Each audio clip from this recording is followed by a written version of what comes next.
Halo semuanya, Assalamualaikum warahmatullahi wabarakatuh. Perkenalkan, nama saya Nabila Nisa Permatasari dari Prodi S1 Kebidanan, Fakultas Keperawatan dan Kebidanan Universitas Nahdlatul Ulama Surabaya.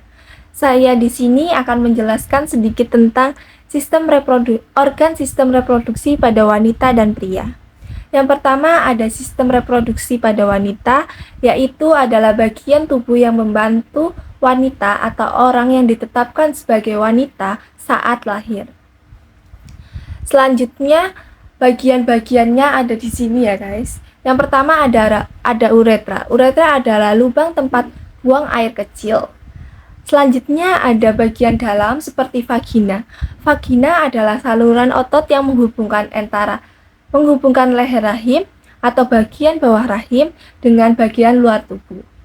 Bisa melebar untuk menampung bayi saat melahirkan dan kemudian menyusut kembali untuk menampung sesuatu yang sempit seperti tampon. Itu dilapisi dengan lapisan lendir yang membantu menjaga kelembapannya. Selanjutnya ada serviks.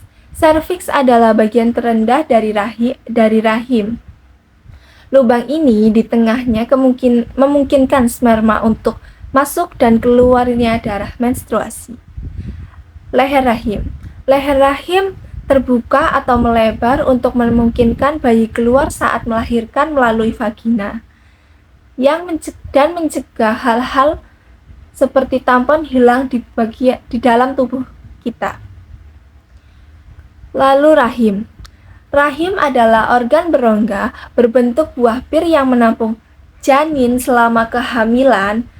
Kemudian rahim juga memiliki terbagi menjadi dua bagian, yaitu ada leher rahim dan korpus. Yang pertama ada korpus. Korpus adalah bagian terbesar dari rahim yang mengembang selama kehamilan. Lalu ovarium. Ovarium adalah kelenjar kecil berbentuk oval yang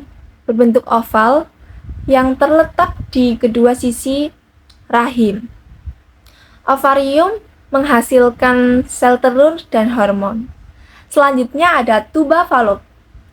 Saluran tuba, yaitu adalah saluran sempit yang melekat pada bagian atas rahim dan berfungsi sebagai jalur bagi sel telur atau ovum yang melakukan perjalanan dari ovarium menuju ke rahim dan melakukan pembuahan sel telur oleh sperma biasanya terjadi juga di saluran tuba tersebut.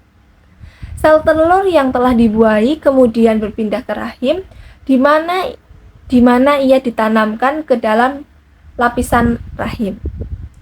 Selanjutnya saya akan menjelaskan tentang organ penyusun reproduksi pada pria. Gambarnya di sini ya guys. Organ reproduksi pada pria terbagi menjadi dua bagian. Yang pertama ada bagian luar atau eksternal dan bagian dalam atau internal. Untuk bagian luarnya dulu ya guys. Ada penis, skortum, dan testis. Sedangkan pada bagian dalam ada epididymis, kelenjar prostat, kelenjar bulbor retral, vesicula seminalis, uretra, dan vas deferens. Yang pertama ada penis. Penis adalah organ eksternal pada sistem reproduksi pria yang memiliki fungsi sebagai jalan keluarnya urin dan sel sperma.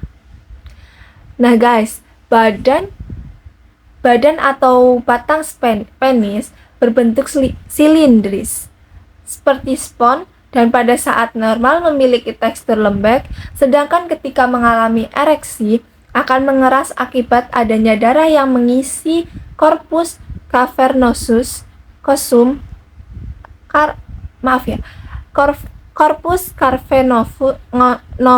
penis atau batang penis tersebut. Yang kedua ada skortum. Skortum merupakan kantung pembungkus testis. Kantung tersebut memiliki kulit tipis, tidak berpigmen, tidak memiliki jaringan lemak, terlipat dan berkerut. Tahu nggak nih kalian kalau ternyata skortum bisa mengendur dan mengerut loh guys? Aku jelasin. Saat skortum terpapar suhu dan cuaca dingin, misalnya seperti air dingin, maka dartos berkontraksi dan membuat skortum terlihat pendek dan berkerut. Sedangkan saat suhu hangat, maka skortum akan lebih halus, lembek, dan terlihat normal karena tidak terselip di sekitar testis. Nah, hal ini disebabkan oleh yang namanya dartos.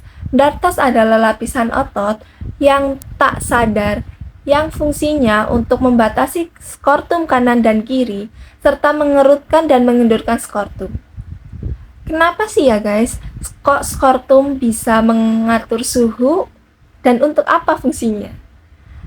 Yaitu tentu saja untuk produksi sperma yang sehat karena suhu berperan penting dalam produksi sperma.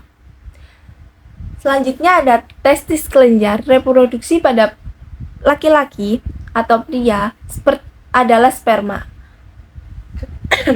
Testis merupakan organ reproduksi pada pria yang menjadi sumber spermatozoa.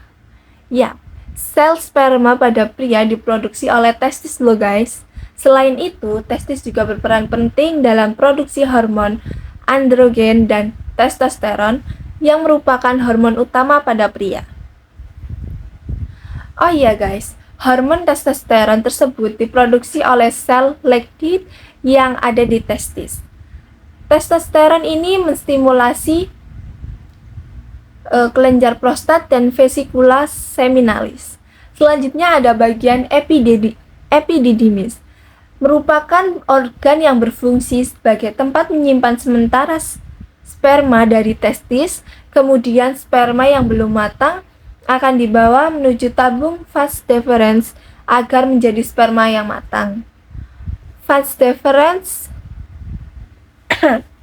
Nah, setelah dari epididymis, maka sperma akan diangkut oleh vas deferens menuju uretra. Lalu ada vesicula seminalis.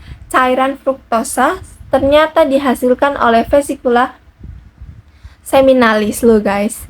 Cairan tersebut merupakan sumber energi bagi sperma untuk beraktivitas. Lalu ada kelenjar prostat. Selain vesicula seminalis, kelenjar prostat juga berfungsi untuk memberikan cairan tambahan kepada sperma untuk ejakulasi, seperti memiliki sifat yang asam. Cairan prostat juga berfungsi untuk membantu sperma akan tetap sehat. Letak kelenjar prostat berada di bawah kandung kemih. Lalu ada kelenjar pulporetral, yaitu kelenjar yang memiliki fungsi penghasil cairan juga loh guys, tapi digunakan untuk mesumasi uretra dan menetralisir keasaman pada setiap tetesan urin. Selanjutnya ada uretra. Uretra adalah saluran bagi jalan keluar urin dan air mani. Sekian penjelasan tentang organ sistem reproduksi pada pria dan wanita dari saya. Wassalamualaikum warahmatullahi wabarakatuh.